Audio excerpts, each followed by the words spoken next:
You're listening to The Real Investment Show. Now's the time to start trying to reposition, portfolios potentially. After we've had this big run up here, previously, and the markets got very overbought. And again, just a bit of a recap here in the newsletter over the last few weeks. We talked about, raising some cash, reducing risk, adding some hedges, doing those type of things. Just kind of the normal risk management. And this is really kind of the key thing. Right. And we wrote about this several times, in the newsletter as well, which, all those are posted, by the way. If you don't believe what I'm saying, you can always go to the website and check it out. Go to realinvestmentadvice.com, click on the newsletter link. On the right-hand side is the archives, and you can go back. We keep all of our newsletters posted for you. So you go back and double check us, right? Is what we said right, wrong? Sometimes we're right, sometimes we're wrong. And, we try to be as accurate as we can, but, sometimes we miss the ball. It's okay. But that's the whole point about risk management, right? So, we're investing capital and we're trying to make sure that we maximize the return on that capital. And we can't always be right because we're guessing, right? This is the funny thing about the financial markets. And we've talked about this before, is that individuals, they say, oh, I'm investing in the stock market. No, you're not. I'm an investor, right? No, you're not. I'm a long-term investor. No, I'm not. And let me give you a good example of this. Got an email yesterday. So guy emails me, and I get these a lot, right? This just happens to be a recent example. I get an email yesterday, and the gentleman says, hey, I bought this company for the yield. It's a long-term yield play, but I bought this company for a long-term hold because it had a 16% yield. It's been going down in price ever since, and I'm not sure what to do with it now. Well, if the yield on the 10-year Treasury is 1.75% or less, right? Right now we're about 1.5% on the 10-year Treasury, and something's paying you a 16% yield. What's wrong with that picture? You don't get paid 16% for no risk. And remember, when he bought the stock, he says, I'm buying this for a long-term hold, right? I'm not ever going to sell this. I'm just going to collect 16% on it from here to the day I die, right? That's awesome. Problem is that you don't get yield. What you get is the cash dividend. And in this case, it paid 75 cents a share. Now, if it's paying 75 cents, has a 16% yield, it tells you this is a very low price stock, right? It's trading about $5. So immediate red flags, right, pop up everywhere. When something's paying you a yield that is way above what the 10-year Treasury is giving you, there's a reason for that, because there's risk. There's financial risk to the investment. So that's the first red flag. Second red flag is stocks trading about $5. Okay, that's another problem. Very low price stocks are low price generally for a reason. The other problem, of course, is that whenever you make an investment, and this goes back to what I was just talking about, being an investor or a speculator, you're not an investor in the financial markets. You are a speculator. You are simply buying something in the hopes that it's going to grow for you in the future at some point. And if you're hoping for something, if you're betting on something, right? I'm betting on higher prices in the future. That's why I'm buying something today. I'm going to bet on a higher price in the future. If that happens, that's great. But it's a bet, right? And as soon as you take the word bet and throw it in the middle of the sentence of putting money to work in the capital markets, you're a speculator, because that's what you do at a poker table. And your odds are about the same. And in this case, a good example, he was making a bet on a company that it would continue to pay 16% on this particular investment, right? And again, you don't get yield. What you get is the dividend. So he was betting that the company would continue to pay him 75 cents a year on the shares that he owns. He could buy ExxonMobil and get $3 and change in annual dividends. Much stronger company. But people get attracted by that big yield, right? Oh, I'm going to get 16%. That's not the way you invest. But it's a bet. He was betting on this to happen. Well, the stock lost 50% of its value. So The point is that, yeah, great, I'm getting a 16% yield. Now I've lost 50% of my money. And what happens to most companies is when they're paying a very high yield and the stock goes down a whole bunch and the company's in financial trouble, what's the company what's the first thing the company does? Cuts its dividend. So now you've lost 50% of your money and you lost your dividend. So what was the point now? So the point is that we're all speculators. We are not investors. Warren Buffett's an investor. If you invest in a private company and you can go in and determine the direction and course of that company and determine its sales and its marketing, that's being an investor, right? You're in that long term. You're going to grow that business. You're a small business owner. You are an investor in that business because you were invested in that business to make sure it grows. But in the financial markets, you're always a speculator. You are never more than a speculator unless you can start acquiring 10 and 20% of a company and control its outcome. So always keep that in the back of your mind when you're investing in anything in the markets. The first thing that you invest in, when you invest that first leg of capital in any stock, the first thing you should know is exactly where you're going to sell it if things go wrong. How do I get out of it if things go wrong? And how much money am I willing to lose if this bet goes wrong? Then let's go back to a poker table real quick. I've got a really poor hand, but I'm going to bet on it anyway because I think everybody else has a worse hand, but I'm not going to bet a lot, right? I control my bet. Same thing with investing. When you're investing on a stock and it's exceedingly overbought, overvalued, extended, not a great company, but you're going to bet on it anyway, control your bet. How much do you put into it? How much risk do you take? How big of a position do you take within your portfolio? And then if you make that bet, where are you getting out of it if it goes wrong? Am I willing to lose 10%, 20%? How much am I willing to lose? And put that stop in there and make sure you honor it. So when you hit that point, you're out. Control risk. That's what we've been talking about over the last couple of weeks. Taking profits, reducing the size of our exposure to equities. Things that had run up a whole lot, we reduce those sizes back down to target weights. In every position in our portfolio, we have a maximum amount of size that position can take up relative to the amount of risk that we're taking in that position. So if it's a highly volatile stock, or if it has, if it's a momentum type investment, we reduce the size that we're willing to allocate to that position. So if our maximum size of any position is 5% of the portfolio, maybe the maximum size of a more volatile, risky investment is 3% of the portfolio. Worst case scenario, something goes horribly wrong. Stock opens up at 0 the next day. We lose 3% of our portfolio, but we don't completely damage the outcome to our investors. So again, it's all about risk mitigation. It's about managing that because we're speculators. We're simply making bets on the markets. And so, what we talked about over the last couple of weeks was sizing that risk down because we expected that, we had a very hot hand in October. We were very happy about that. Getting into early November, things were very overbought. And just like when you're in a hot streak at a poker table, you're getting hand after hand is just coming your way and you're winning. Well, that hot streak is going to end. And this is how the house always winds up winning because people don't know when to leave the table after they have a series of a hot streak. And then it goes cold and they keep betting, trying to get that hot streak back, and they wind up giving back all of their gains. That's the same thing that happens with investors. All the gains that we made in October are now gone for the most part.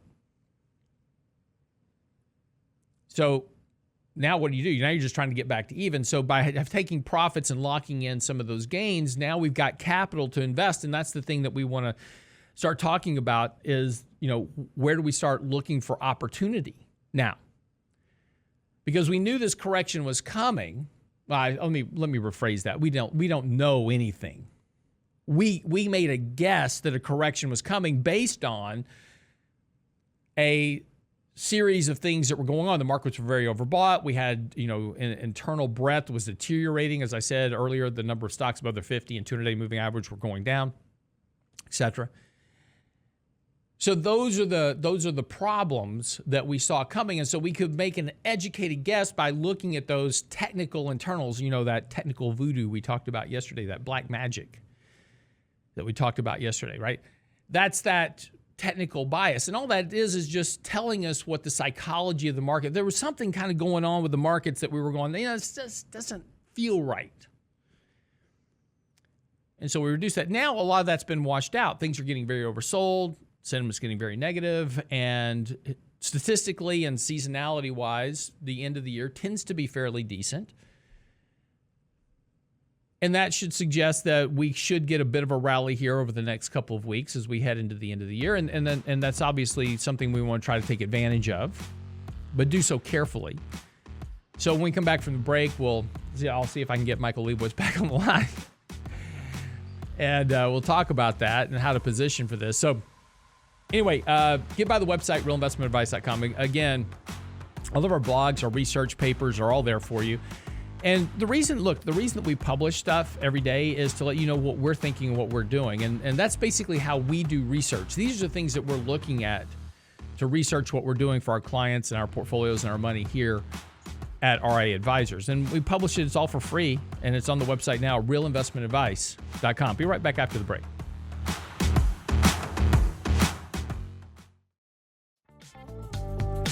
And welcome back to the show this morning. I'm your host, Lance Roberts. So I want to bring on the show right now Michael Lebowitz, CFA, who's the man solely responsible for the baseball strike. Mike, welcome to the show this morning. How are you? Good. JP, one of our followers on YouTube, Godzilla didn't get the best of me. I'm back. I know, right? Apparently, I don't know what you did to upset your wife, but apparently you've been sleeping in the basement for far too long. Your beard's really starting to grow out here, so... You keep telling us we're going to have a Santa Claus rally. I got to get the beard going. Exactly. Well, as I said, apparently the Major League Baseball players were listening to our show last week when you were talking about how that, employees now have pricing pressure and they can kind of go in and demand, better wages and this type of stuff. And they showed up in Dallas for their meeting that lasted 7 minutes and they walked out. And now Major League Baseball is now on strike. I guess that's all your fault. It's all my fault. Now that the Nationals aren't very good, it doesn't really bother me. That's true. You had your moment of glory, right? I did. That was fun. So, all right, a couple of things here. I was talking a little bit about, the market this morning, of course. We've had this sell-off over the last few days. Of course, the media wants to attribute this to, the Fed and it's Omicron or Omicron, however you want to pronounce it. But, we've been talking about a potential correction here in the markets for the last really 2, 3, 4 weeks. Markets were very overbought, extended, and so now we're going through this correction process. And, before we start talking a little bit about, kind of where to start looking for opportunity, just want to get your thoughts on the sell-off. And, here we are sitting back at the 50-day moving average. Is there anything here that's kind of concerning you near term? There are things that concern me. We talk about them all the time. But you said that, earlier in the show, you said it correctly. On last Friday, the market sold off because of Omicron, and that was the excuse. Then we come in Monday, Tuesday, Wednesday, and Omicron is much less of a threat than we thought on Friday. On Friday, we thought we were going all the way back to March 2020. We're locked down and can't breathe and, all this crazy stuff. But now it's Fed Powell is shifting to a more hawkish tone. So again, the market is putting these factors, these excuses to explain what's going on. Just like we have to, like you said, we have to explain everything in life. Yeah. We want to understand what's going on and whether the narrative to explain it is true or not true or partially true. And look, they're partially true. Sure. The stock market doesn't want to see even a slight shutdown of certain economies, even if they're outside the United States, right? Mm-hmm. And Powell shifting is a big deal, right? And we can talk about that, but this has been coming. He's been signaling this. And so that's, if you ask my concern, it's not Omicron, it's Powell shifting to a more hawkish tone, caring more about inflation, a little bit less about employment. Signals that they're going to taper a little bit quicker and potentially get to rate hikes maybe in March instead of June or July. So, it's interesting, though, and as we talk about this, there are some asset classes that you think would be performing better. Again, the one thing that, we've noted before is that there are certain asset classes that tend to perform when there's a risk-off bias in the market. One of those is bonds and on the long end of the curve, right? So the 10-year, the 20-year, the 30-year bond, those yields have been coming down fairly sharply here over the last couple of weeks, as you would expect, right? You have that risk-off rotation, money coming out of risk, going into safety. So bonds have been performing better because of that. But another area is that, we get a lot of questions about, and, we've avoided, this one sector to a large degree. We've dabbled in it a couple of times over the last couple of years on intermittent rallies, but we haven't hung around very long because it just simply really hasn't been performing. It has been gold. And, you would think that with this kind of this risk-off rotation in the markets that gold would be performing better. But, it had a little run up to around, 1850 or so, and has now given all that back up. It's back down to 1775 yesterday on the spot price. So, what's going on with gold that, it's not, kind of been really performing here and has not been, has really underperformed the financial markets over the last year in particular? Right. It hasn't been the place to go for inflation fears. Right. But what it has done is it's followed exactly what we would have thought it would have done based on what's going on with interest rates and inflation expectations. So there's a factor out there called real rates. And what real rates are interest rates less the rate of expected inflation. And that really tells you how much the Fed is affecting markets. So right now, real rates are negative 1% or more for 10 years. So if you buy a 10-year Treasury note and you get a yield of, let's just say, 150, and expectations for inflation are minus 250, you're actually going to lose 1% a year of purchasing power. Right. So that's what real rates tell you. And there's a very strong correlation between real rates. The more negative real rates get, the higher gold goes, and vice versa. So when we've had these wild swings in both inflation expectations and Treasury yields, and what we're finding is that gold is reacting in line with those changes. It's just not what everyone's expecting. Now, we have a Fed now that's becoming a little more hawkish. It's Powell, it's Clarida, it's the Vice Chair Clarida, and it's many other members of the board. So what they're saying is that we're going to be doing a little bit less QE. We're going to taper. We may raise rates. That should push real rates higher, which is a negative for gold. So, you can watch all the inflation narratives, all these things that the gold bugs tend to follow. But at the end of the day, for the last 5 years, it's been real rates that have driven the price of gold.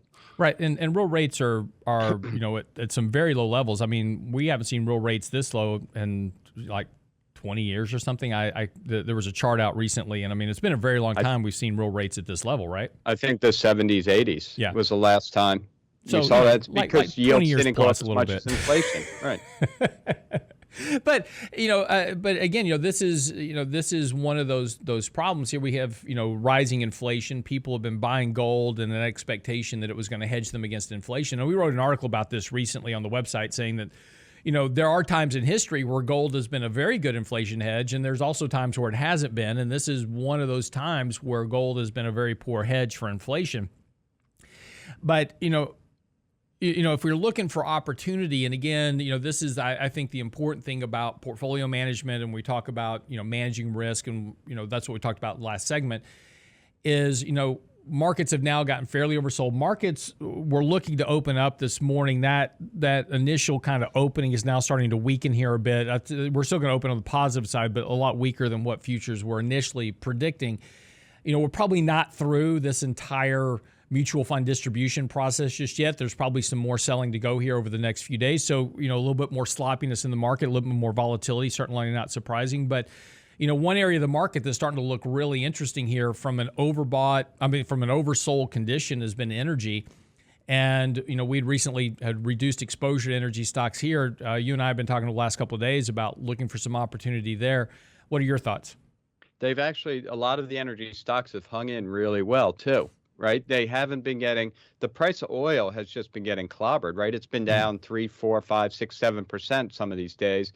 And the oil stocks are not falling nearly as much. If you look at graphs, they're kind of holding their own. They're all from their highs, but they're not off nearly as much as the price of oil. So that's a positive sign. But we need, and there's a lot of political pressure on oil right now. Right. And other things going on, such as OPEC, right? Well, OPEC cut production because all these countries are releasing oil reserves. You got the demand side, the supply side. How will a stronger dollar affect the price of oil? So there's a lot of balls in the air. But it's encouraging that the prices of the oil stocks have hung in really well. And I agree with you, Lance. I think that if oil can stabilize at a minimum, the oil price, the stocks of oil companies will probably outperform the market here going forward. Well, and one thing too that's interesting is, there's been a lot of pressure on Biden and the administration in general to get oil prices down because, that's, leading to inflationary pressures and everybody's, upset about the price of gas at the pump. And, what'll be interesting to see is that, this decline in oil prices probably won't reflect much to gas at the pump. And this is the mistake that the Biden administration was making by telling the DOJ to investigate oil companies for price gouging. These prices are set by NYMEX, by speculators and hedgers, on the New York Mercantile Exchange. And the sell-off recently is not unexpected. We wrote an article on this on October the 15th, talking about how hedgers were way too long oil. There was going to be a correction. Well, now here it is. And now I think we're at a good position investment-wise to take advantage of some discounts and prices. Another area that's kind of been beat up here lately, technology's taken some pretty rough shots over the last few days. I think a lot of that is really going down to mutual fund distributions. A lot of mutual funds had a lot of gains in technology stocks, that they were also overweight technology in terms of portfolio allocations, and from their investment policy standpoint, they've got to rebalance portfolios and take those gains and distribute those for the year. So I think a lot of the selling in tech is coming from that. But, technology's been the strong player of the year. And, do you think that there's, some opportunity maybe in some of these tech stocks that have really gotten beaten up? Yes, and especially the smaller ones, not the Microsofts, Apples. I mean, Apple was up, 2-3% the other day when the market was down a couple percent, 1.5%, whatever it was. So I think you have to look beyond the big names and kind of the recent high flyers, the NVIDIAs, the chip companies in general, and look below the surface at some of these companies that were up significantly earlier in the year, given up a lot of gains, but have great technologies that people are using. Yeah. And those are the companies that have the potential, that have been sold off pretty drastically. And, assuming the market can get its feet again, they have a lot of upside potential here. So we'll come back with Michael Lebowitz. We'll talk a little bit about ARK springing a leak as well, specifically to tech stocks and more. Coming up right after the break with Michael Lebowitz. Don't go away.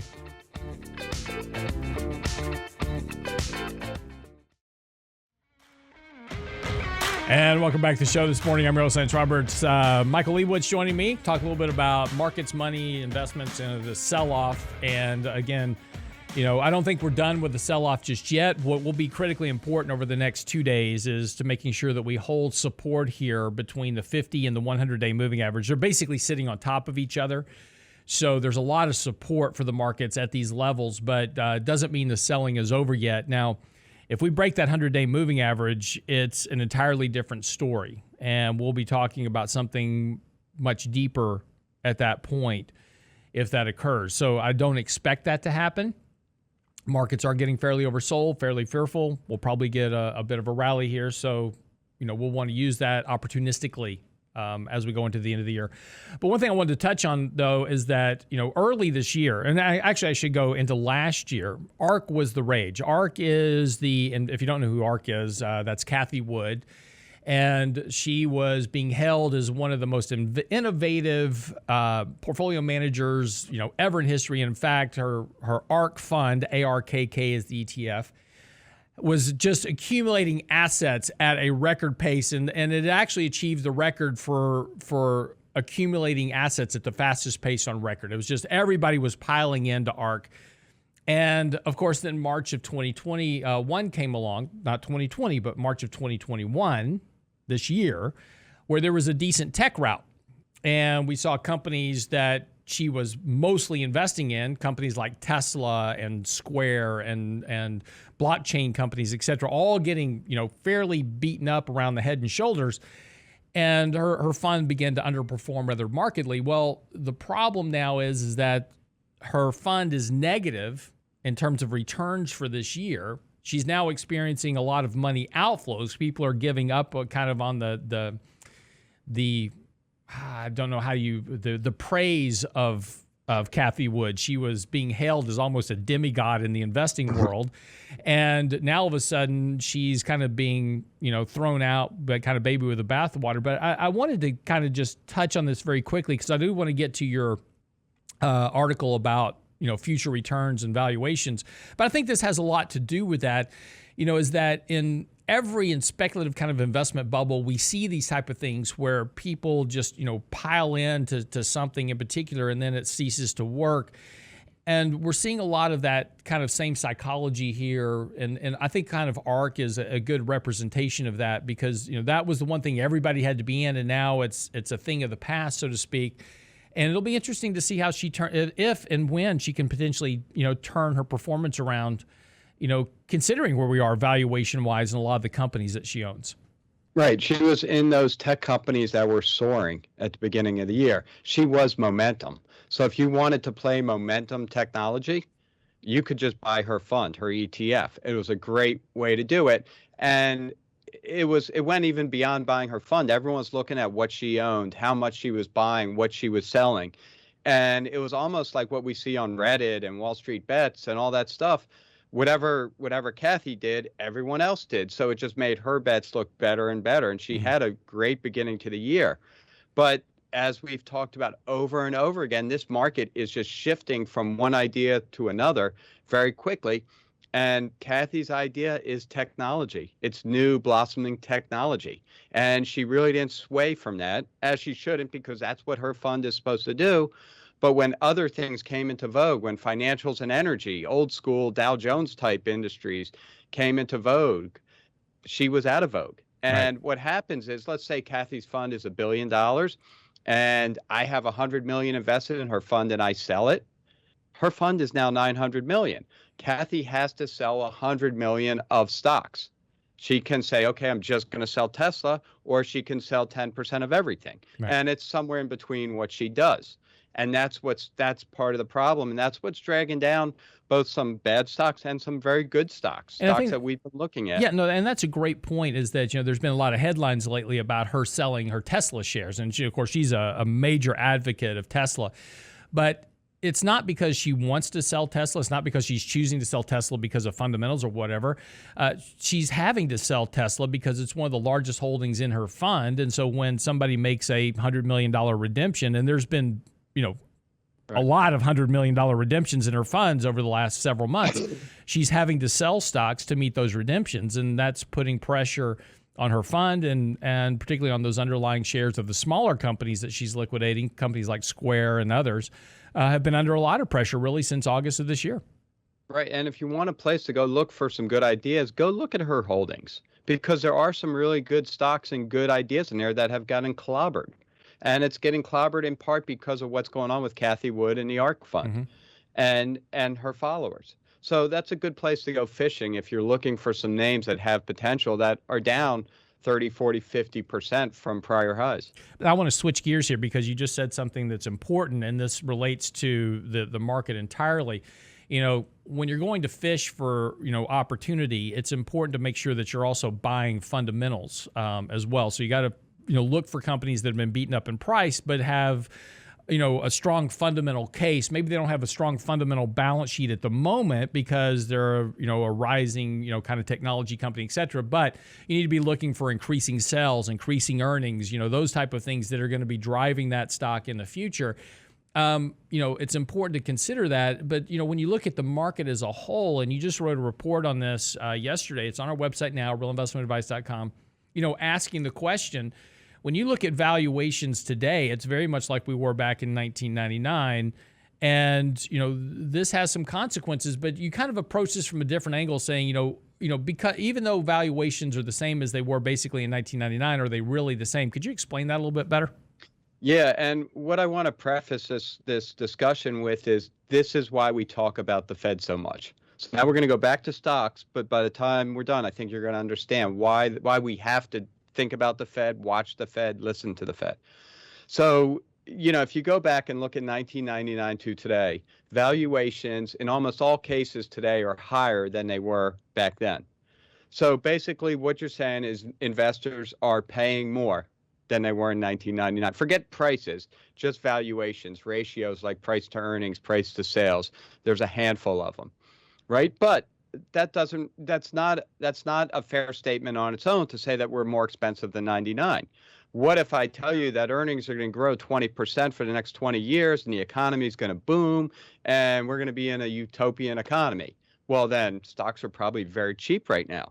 I don't care if they're at the same valuations as 99. The cash flows underneath all these companies is going to grow rapidly, right? So that's something to consider. However, when you go back and compare the economy, earnings growth, productivity growth, demographics, it's all worse. So all the tailwinds to growth are worse today than they were back then. Now you add on a ton of debt. There wasn't that much debt in 99. In fact, the government ran a surplus, I believe, in 99 or 2000. Now we're running $1 trillion deficit. Would be awesome if we could get it down to $1 trillion. It's only 2.8, so I mean, who cares? It's just right. I don't numbers. think we're ever going to see that again, right? Yeah. So the amount of debt, not the amount, but the amount of debt as a percentage of the economy is much higher than it was. So that's a burden on the economy, right? So you're paying not only, let's just say we're paying the same in valuations as 99, we're actually paying more because the economic outlook is weaker. And economic outlook translates to earnings. That's what you're buying. When you're buying Apple, you're buying a stream of future earnings. Tesla, name the company, that's ultimately what you're buying. So the question is, well, why would anyone pay valuations today that are on par with 1999, which turns out was grossly above where they should have been? The answer is the Federal Reserve. The Federal Reserve is supplying massive amounts of liquidity to this market. So do valuations make sense? I think you can make an argument they make sense if you think the Federal Reserve can continue to do what they've been doing for the last 10 years. And that's why the Federal Reserve is so important. And Chairman Powell all of a sudden became a little bit more hawkish on inflation, telling us that he may speed up tapering, that they may bring interest rates forward a little bit, maybe to March instead of June, maybe do 3 or 4 instead of 2 or 3 rate hikes next year, right? So all those do is take liquidity out of them. They're still pumping in liquidity, but they're pumping in less liquidity as they do less QE.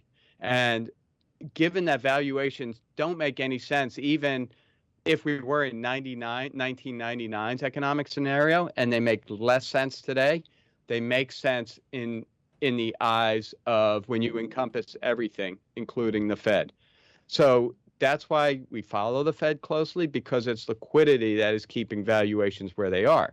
And let me ask you a question, because we are talking about valuations where they are, which are elevated, obviously, but that has, large implications about future returns, right? Right. So there's a very strong statistical correlation between where valuations are and what the returns for the future will be.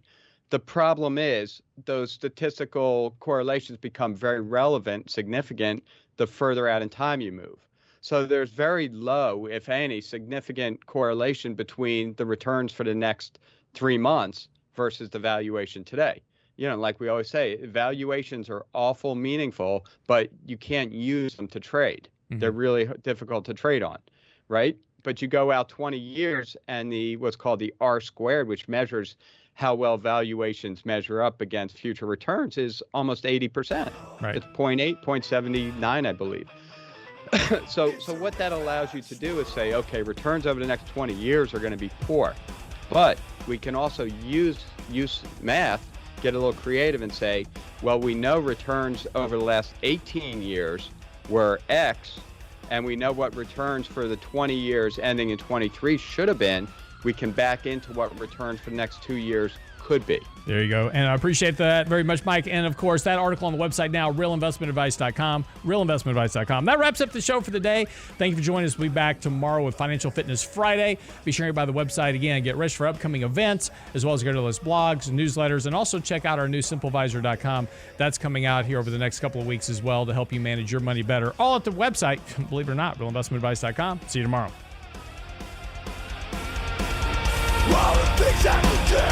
Get daily investment news you can use, delivered at the speed of the internet. Sign up for the Real Investment Report now at realinvestmentadvice.com. It's a rich man's world.